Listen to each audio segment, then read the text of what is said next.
Welcome to the Deep Dive. We're the podcast where we take a whole stack of fascinating sources and we pull out the absolute best nuggets of knowledge for you. That's the plan. Today, we're diving into something that feels almost counterintuitive, especially now. It's the surprising power of strategic absence. Yeah, in our always-on world, right? Pulling back seems like the opposite of what you should do. Exactly. We've got some really diverse stuff today, excerpts from the 48 Laws of Power, some ancient Chinese parables, historical accounts. And even insights from 17th century French courtesans, which are always interesting. Always sharp. So our mission today is to really unpack this idea, understand the mechanics behind it, and maybe help you see how it could apply in your own life. And what's really fascinating, I think, is how all these different sources from totally different times and places, they all seem to point to the same potent truth about how we perceive value. It's this idea that sometimes the best way to actually be seen or honored or even desired is, well, to step back a bit. To make yourself scarce. Okay, so let's tackle this central idea first, this paradox. The more you're seen and heard from, the more common you appear. It feels wrong, doesn't it? We equate visibility with success. It does feel wrong in today's world, yeah. But these sources really question that. When does being constantly present actually become, well, overexposure? Right. Is there a tipping point? Seems like it. Yeah. There's a point where circulating too much actually makes your perceived value go down. It's like that quote from La Fontaine, the 17th century French poet. Oh, yeah, from his selected fables. Exactly. He said, familiarity in this existence makes all things tame. People whom distance magnifies, who close to don't amount to much. Wow. That's pretty blunt. It is, but it captures something, doesn't it? It really does. So what does this mean for, us? Have you ever noticed that? Someone who's just always there, always available, always in your feed. Yeah. They kind of lose some of that initial spark, maybe? You start to take them for granted. It's almost unconscious, I think. Okay, now here's where it gets really juicy, I think. There's this fantastic story about love and, well, a major miscalculation. Sir Guillaume de Boulogne. Ah, yes, the troubadour, a classic example from the medieval period. So Sir Guillaume, he's having this affair with Lady Guillaume de Havillac. Right. And he gets this idea maybe from a friend, Pierre, who apparently enjoyed the making up part after a fight. So Guillaume decides to engineer a quarrel. He fakes being angry. Yeah, pretends to be mad, stops sending love letters, suddenly leaves the castle, all hoping she'll miss him terribly and they'll have this blissful reconciliation. Bold move. How did that work out for him? Well, here's the twist. It kind of backfired, but not in the way you'd expect. His absence didn't just make her miss him. It made her love him more. Intensified things. Really? Yeah, she actually started pursuing him, which, for a lady pursuing a troubadour back then, was apparently almost unheard of. Wow. So his plan worked maybe too well. Exactly too well, because Guillaume, get this, he actually started to dislike her forwardness. Wait, what? He felt she'd lost some dignity. Why? Because she became too present, too available to him.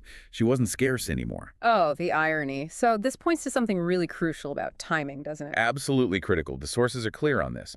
At the start of a relationship, or any connection really, you need that presence. You have to build the image, make the connection solid. Be seen, be felt. Right. But once the emotions are there, once that love or respect or interest has crystallized, that's when absence can work like fuel on a fire. And not giving a reason makes it even stronger. Apparently so. That makes the other person wonder, maybe even blame themselves. Their imagination just takes over. So the lover's imagination fills the void you create.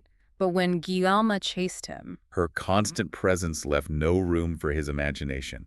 It kind of smothered his feelings. It reminds me of that great line from Neon de l'Enclos. the French courtesan. Yeah, she said, love never dies of starvation, but often of indigestion. Perfect. Too much presence. Yep. And Guillaume, poor guy, he eventually learned this the really hard way, didn't he? Only when she finally gave up on him did he feel that terrible absence himself.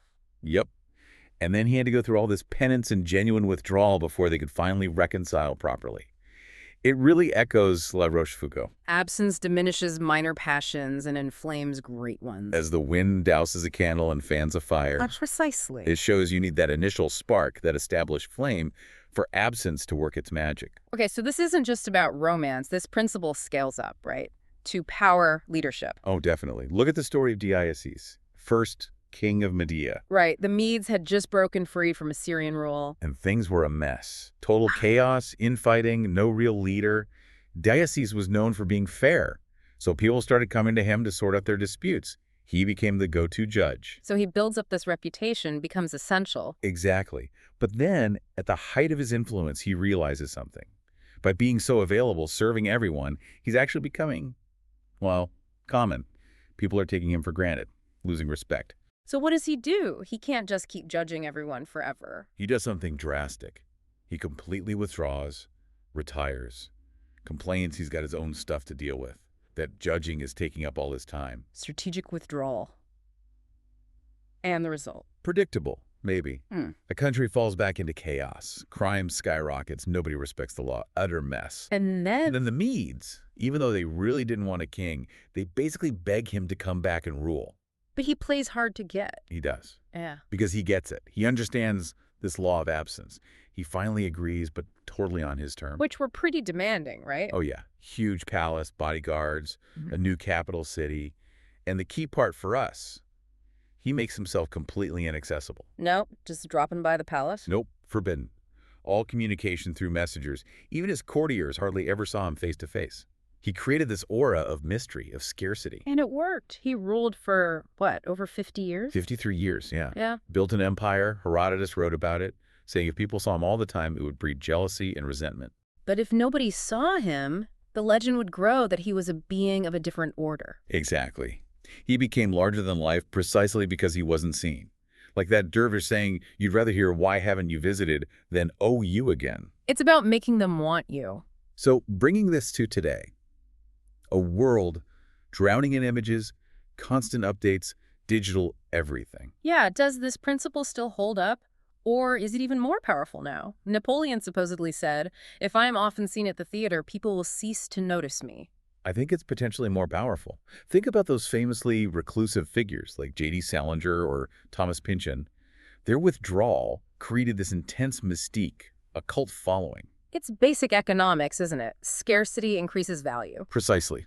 The law of supply and demand applied to presents. Like the Dutch tulip mania back in the 17th century. A flower became currency because people made it scarce, controlled the supply. Or that art dealer, Joseph Duveen, buying up whole collections just to stash them away. Right, to make the paintings he did sell seem incredibly rare and exclusive, driving the price way up. He had that quote, didn't he? Something like, You can get pictures for $50,000 easy, Yeah. but getting them for $250,000?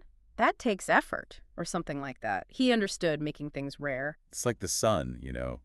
We love it after it's been raining for days, but too many hot days in a row gets oppressive. We want shade. So learn to manage your own visibility. Don't be omnipresent. Keep something back. Make people want your return. And it applies to skills, too, not just your physical presence. If what you offer is rare, hard to find, its value shoots up instantly. This also connects to knowing when to leave the stage gracefully, doesn't it? Oh, absolutely. Think about leaders like Emperor Charles V or movie stars like Greta Garbo. They left at the absolute peak of their fame and power. And they're remembered for that peak, aren't they? They were never more admired than when they stepped away. Exactly. They weren't around long enough for familiarity to set in, for their luster to fade. Balthazar Gracian wrote about this too. Authority. Use absence to create respect and esteem. If presence diminishes fame, absence augments it. Talents lose their luster if we become too familiar with them. It's about preserving that shine. Okay, we've spent a lot of time on the power of absence. It seems pretty compelling. But surely there's a catch. A time when being absent is just bad. Absolutely. And the sources are very clear about this crucial reversal. This isn't a universal rule you apply blindly. So when is absence dangerous? It really only works after you've established a certain level of presence or power or emotional connection. If you withdraw too soon. Especially when you're just starting out. Exactly. If you're just trying to make your mark, stepping back doesn't build mystique. It just means you get forgotten. Poof. Gone. Your flame gets doused before it's even properly lit. Precisely. In the beginning, you need to be visible. You need to create that image, make it recognizable, make it seen.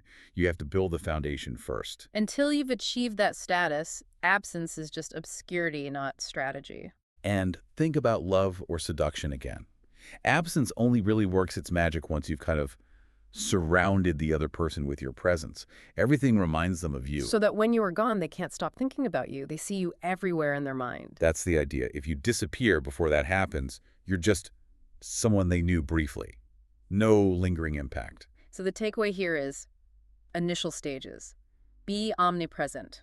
Don't play hard to get too early. Right. Only what is truly seen, appreciated, and maybe loved will actually be missed when it's gone. That makes perfect sense. Build the value first, then leverage scarcity. So we've really covered some ground here, this fascinating dance between presence and absence. Yeah, from medieval lovers to ancient kings, art dealers, modern celebrities, the pattern seems consistent. Strategic withdrawal can seriously boost respect, honor, even desire. But the absolute key, as we saw, is that delicate balance.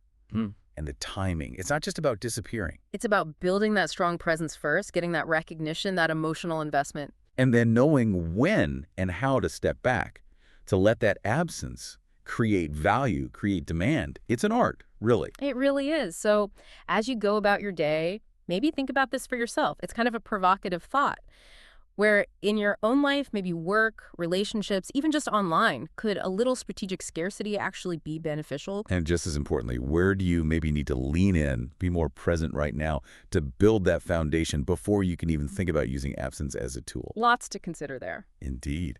Well, thank you for joining us on this deep dive into these often hidden dynamics of power and perception. We hope you feel a bit more informed, maybe a little more intrigued by the subtle power of stepping back.